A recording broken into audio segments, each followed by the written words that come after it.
And this is absolutely a workers' issue, because who is it that gets convicted of possession or sale Elon or Musk can distribution? be on camera and smoke a joint. Yes! Which side are you on? Which side are you on? And this is something I spoke to Dale Jackson on about Friday morning. And he is absolutely apoplectic that Joe Biden is not letting a single person out of jail. He pardoned 6,500 people who were convicted of simple possession of marijuana at the federal level.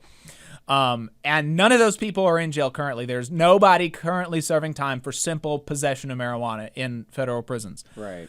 So there was nobody let out of jail for this. This is just basically expunging records. And, Which is good. This is going to, these 6,500 people, which is a very small group of people, but these 6,500 people, this will be a life-changing, like their lives were changed for the better at the stroke of a pen. Right. And literally no one harmed. Nobody harmed, and that's worth understanding, and that's worth recognizing. Right. But it's also worth understanding that nobody was let out of prison for this.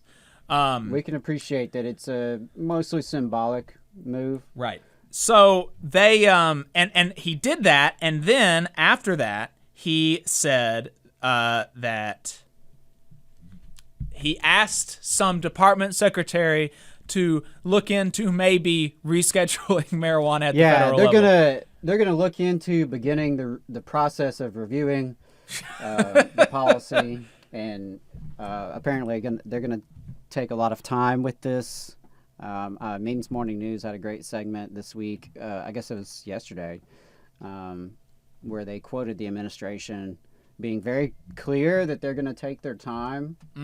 So this isn't like, presumably, they're not going to reschedule marijuana before Election Day, a month from today, is what I interpreted.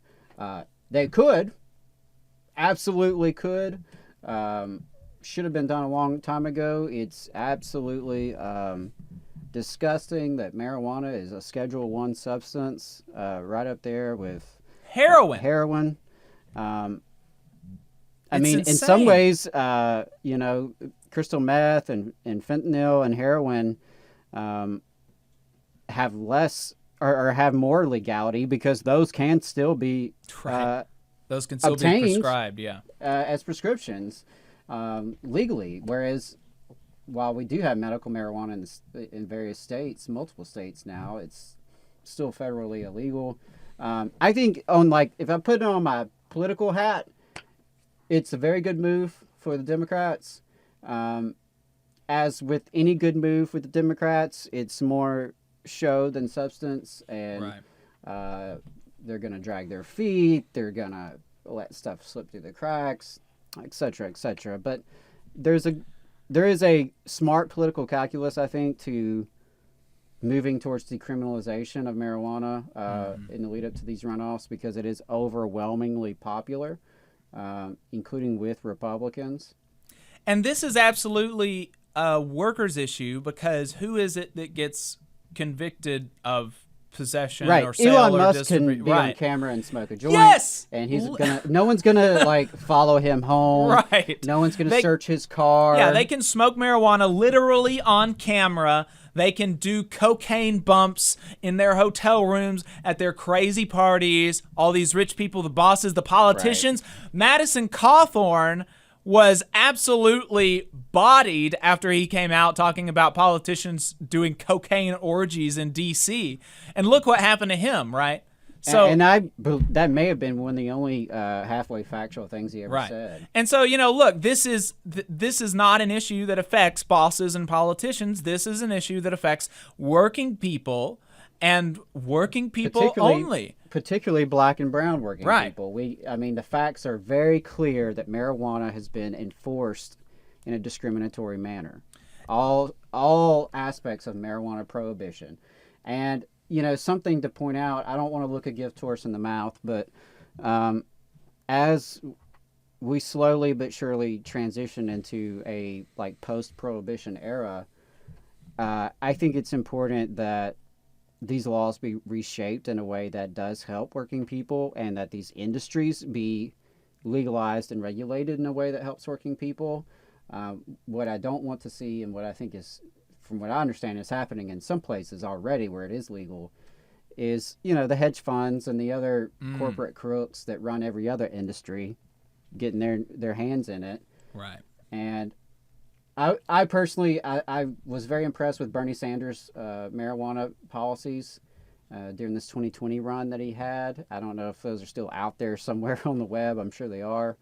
But one of the things he talked about was using the process of marijuana legalization and ending prohibition as a way to bring reparation to the communities that have been harmed by these policies, and to have a more bottom-up approach to this new industry. There's nothing stopping us from having farmer co-ops. Right. Yeah. I mean, the first people that should be given grants to open, pot shops should be people who are getting out of prison for distributing pot.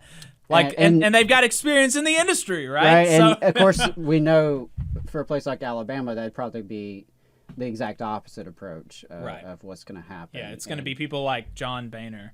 It's going to be the same, handful of wealthy farming families that run your local county commission. Mm-hmm. That's probably who's going to get the contracts. But all that said, anyone who in the year of our Lord 2022 believes that someone should be arrested and put in handcuffs for consuming marijuana is an authoritarian and probably batshit. You just saw a clip from the Valley Labor Report. We are live every Saturday morning from 9:30 a.m. till 12:30 p.m. And we pride ourselves on keeping all of our content free to everybody so that we can talk to as many working folks as possible. If you support the work that we're doing, you think that it's important, you think that it's good, then consider making a monthly contribution to the project, and you can do that on our website, tvlr.fm.